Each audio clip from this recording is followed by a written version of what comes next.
20 సంవత్సరాలకు 1 అంగుళం పెరిగే నంది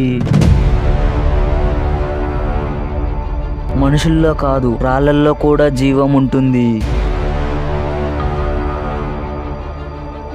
అయితే మనం యాగంటి క్షేత్రానికి వెళ్ళినట్లయితే రాళ్లకు జీవం ఉంటుందా, మనుషుల్లాగా అవి కూడా పెరుగుతాయా అనే ప్రశ్నకు చాలా మంది అదేలా సాధ్యమని సమాధానం ఇస్తారు. అయితే యాగంటి క్షేత్రంలోని ఉమామహేశ్వర స్వామి ఆలయానికి వెళ్తే మీరు తప్పకుండా ఆశ్చర్యపోతారు. ఎందుకంటే ఇక్కడ నంది విగ్రహం ఏటేటా పెరుగుతుంది. అంతేకాదు ఈ నందితో వివాదం కూడా ముడిపడి ఉంది. కర్నూలు జిల్లా సుప్రసిద్ధ ఆలయంగా పేరు పొందిన ఈ ఆలయం ఎన్నో మహిమలు గలదని భక్తుల విశ్వాసం. ఇందుకు పెరుగుతున్న నందే నిదర్శనమని భక్తులు చెబుతుంటారు. ఈ గుడి కర్నూలు నుంచి సుమారు 100 కిలోమీటర్ల దూరంలో ఉంది. కర్నూలు బనగనపల్లి నంద్యాల నుంచి యాగంటి క్షేత్రానికి నిత్యం బస్సులు అందుబాటులో ఉంటాయి. ప్రకృతి అందరి మధ్య కొలువుదీరిన ఈ క్షేత్రం భక్తులనే కాదు, పర్యాటకులకు కూడా విశేషంగా ఆకట్టుకుంటుంది. అయితే ఈ ఆలయంలో ఉన్న నంది విగ్రహం ఎలా పెరుగుతుంది, దీని వెనుక ఉన్న మిస్టరీ ఏంది, తదితర వివరాలను తెలుసుకునే ముందు ఈ ఛానల్ తప్పకుండా సబ్స్క్రైబ్ చేసుకోండి. అంతేకాదు బెల్ ఐకాన్ ఆన్ లో పెట్టుకోండి. యాగంటి ఆలయం చాలా ప్రత్యేకమైనది. కొన్ని వందల సంవత్సరాల కిందట దక్షిణ భారత యాత్రలో భాగంగా దక్షిణాది వైపు ప్రయాణమైన అగస్త్యుడు బనగానపల్లికి 10 కిలోమీటర్ల దూరంలో నల్లమల్ల కొండల మధ్య వెంకటేశ్వర స్వామి ఆలయాన్ని వైష్ణవ పద్ధతిలో నిర్మించారు. ఆలయంలో ప్రతిష్ఠించేందుకు తయారు చేస్తున్న వెంకటేశ్వర స్వామి విగ్రహాన్ని చెక్కుతున్న సమయంలో బొటన వేలు విరిగింది. అవయవలోపం ఉన్న విగ్రహాన్ని ప్రతిష్ఠిస్తే కీడు తప్పదని భావించిన అగస్త్యుడు తాను చేసిన తప్పును తెలుసుకునేందుకు ఘోర తపస్సు చేస్తాడు. దీంతో శివుడు ప్రత్యక్షమై విగ్రహానికి నష్టం కలిగిందని చింతించవద్దని పోలి ఉన్న నేపథ్యంలో తానే కొలువుదీరుతానని చెప్పి ఉమామహేశ్వర స్వామిగా పిలుస్తాడు. దీంతో అగస్త్యుడు వెంకటేశ్వర స్వామి విగ్రహాన్ని ఆలయం పక్కనే ఒక కొండ గృహంలో పెట్టి ఉమామహేశ్వర స్వామి విగ్రహాన్ని ఆలయంలో ప్రతిష్ఠిస్తాడు. ఈ విగ్రహాన్ని ప్రతిష్ఠించిన కొన్ని రోజుల తర్వాత చిన్న నంది స్వయంగా వెలిసినట్టు స్థల పురాణం చెబుతుంది. వెంకటేశ్వర స్వామిని ప్రతిష్ఠించిన గుహ పక్కనే మరో గుహ ఉంటుంది. దాని శివ గుహ అని కూడా అంటారు. బ్రహ్మంగారు తన శిష్యులకు జ్ఞానబోధ చేసినట్లు చెప్తారు.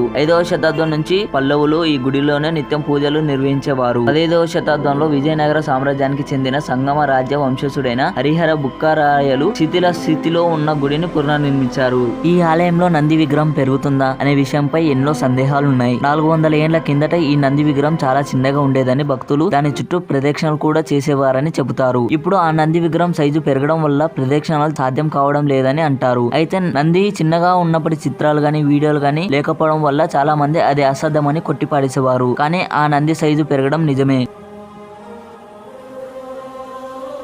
భారత పురావస్తు విభాగం అధికారులు జరిపిన పరిశోధనలో పలు ఆసక్తికర విషయాలు తెలిసాయి. 20 సంవత్సరాల వ్యవధిలో ఈ నంది విగ్రహం కేవలం 1 అంగుళం మాత్రమే పెరుగుతుంది. అంటే ఏడాదికి కేవలం 1 మిల్లీమీటర్ చొప్పున నంది ఎదుగుతుంది. నంది పెరుగుతుందా లేదా అని తెలుసుకోవడానికి ఆ ఆలయం చుట్టూ ఉన్న స్తంభాలను చూస్తే అర్థమవుతుంది. నంది విగ్రహం పెరుగుతుందంటే తప్పకుండా విచిత్రమే, తప్పకుండా మాయ అనే భావన ఏర్పడుతుంది. అయితే దీని వెనుక ఒక శాస్త్రీయ కారణం కూడా ఉంది. అది తెలుసుకోవాల్సిందంటే ముందుగా యూరోప్ లోని రోమియోలో ఎదిగే రాళ్ళ గురించి తప్పకుండా తెలుసుకోవాల్సిందే. ఈ రాళ్ళు కూడా నంది కంటే వేగంగా పెరుగుతాయి. అంతేకాదు పిల్లలు కూడా పెడతాయి. ఇది వినడానికి విచిత్రంగా ఉంది కదా. అయితే అదెలా సాధ్యమవుతుందో చూద్దాం. రోమేనియరాలకి మన నంది విగ్రహానికి మధ్య ఉన్న తేడా ఏమిటంటే రాళ్ళలో కాల్షియం కార్బోనేట్ తక్కువగా ఉండి సోడియం సిలికేట్ ఎక్కువగా ఉండడం వల్ల రోమియోరాలకు వేగంగా పెరుగుతాయి. కానీ యాగంటి నందిలో ఉన్న మాత్రం కాల్షియం కార్బోనేట్ పాలు ఎక్కువగా, సోడియం సిలికేట్ ఎక్కువగా ఉంది. దీని వల్ల ఎదుగుదల నెమ్మదిగా ఉంటుంది. పైగా ఈ నంది ఆలయంలో ఉండటం వల్ల నేరుగా వానలో తడవదు. కేవలం గాల్లో ఉన్న తేమను గ్రహించి మాత్రమే రసాయన క్రియకు గురవుతుంది. ఇలాంటి ప్రక్రియ మిగతా రాళ్ళలో కూడా కనిపిస్తుందని పరిశోధకులు తెలుపుతున్నారు. ఈ నంది ఎదుగుదల వెనుక శాస్త్రీయ కారణాలు కూడా చెప్పిన పరిశోధకులు నిత్యం ఎదురయ్యే ప్రశ్న, మిగతా శివాలయాల్లో ఉండే నందులు ఎందుకు పెరగడం లేదని, వాటిలో ఉన్న యాగంటి నంది తరహాలోనే రసాయనిక ప్రక్రియ జరుగుతుందా, అవి ఎదగపోవడానికి కారణాలు ఏమిటని చాలా మంది అడుగుతారు. అయితే వీటికి పరిశోధకులు వద్ద సమాధానం లేదు. అందుకే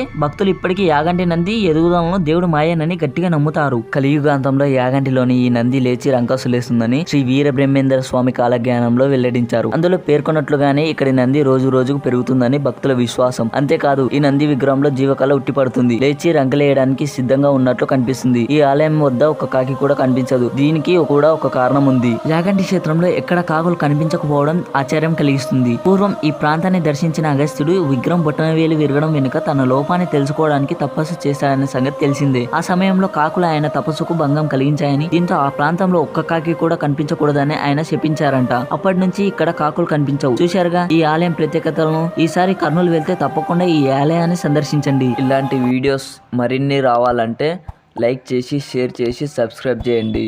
బెల్ ఐకాన్ ఆన్లో పెట్టుకోండి.